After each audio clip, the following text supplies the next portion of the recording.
Let's go Falcons. Let's talk about the exciting moves our Falcons could make this offseason.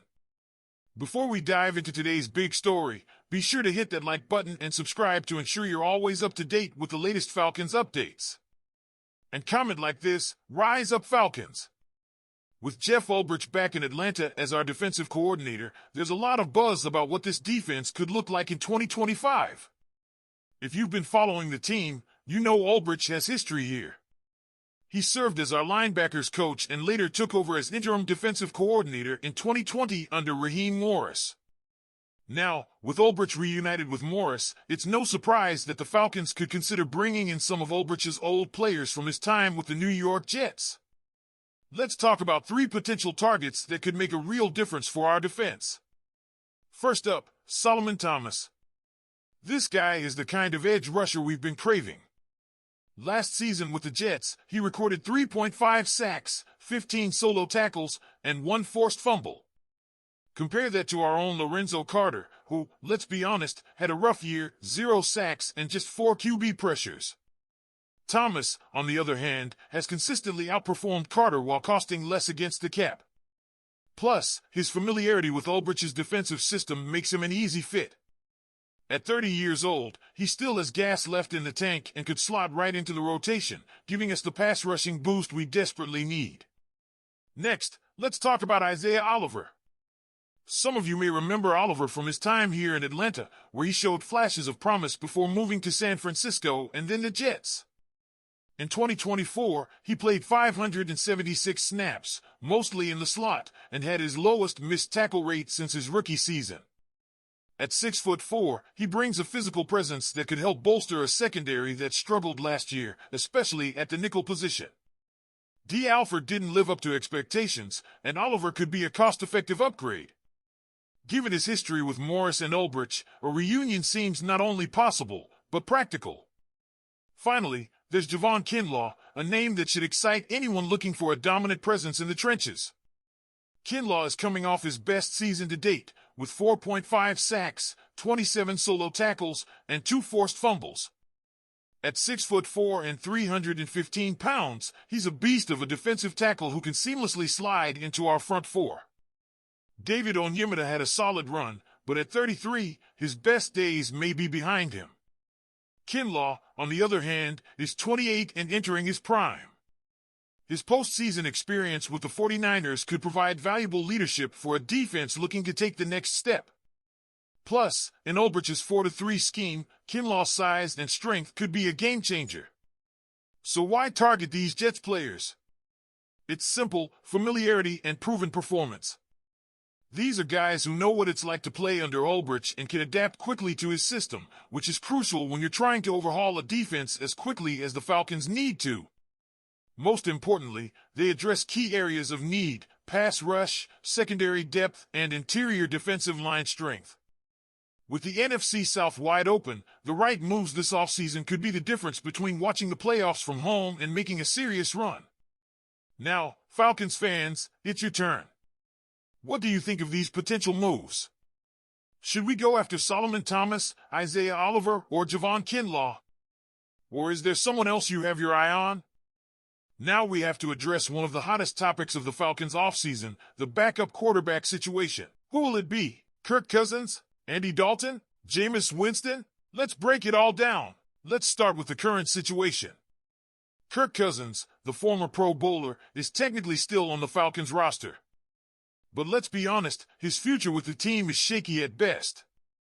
After being benched for rookie Michael Penix Jr. late last season, the writing seems to be on the wall. While GM Terry Fontenot has said publicly that the team is quote-unquote comfortable with Cousins as the backup, there's a lot to unpack here. Comfortable with such an expensive backup? Comfortable with a guy who threw more interceptions than anyone in the league at the time of his departure from the bench? Comfortable might not be the right word. The Falcons are in a tricky position. Cousins is due a $10 million roster bonus in March, and while Fontenot insists the team's cap allocation at quarterback is still on track, it's hard to ignore the fact that Atlanta is currently $9.76 million over the salary cap. So what's the plan here? Do the Falcons bite the bullet and keep Cousins as the most expensive backup in the league? Or do they look elsewhere for a more affordable and potentially better-fitting option behind Penix? That brings us to the two names floating around as potential replacements, Andy Dalton and Jameis Winston. Let's start with Andy Dalton, a name that should be familiar to all football fans. The 14-year veteran has been in just about every situation you can imagine, from leading playoff teams in Cincinnati to mentoring young quarterbacks like Bryce Young in Carolina.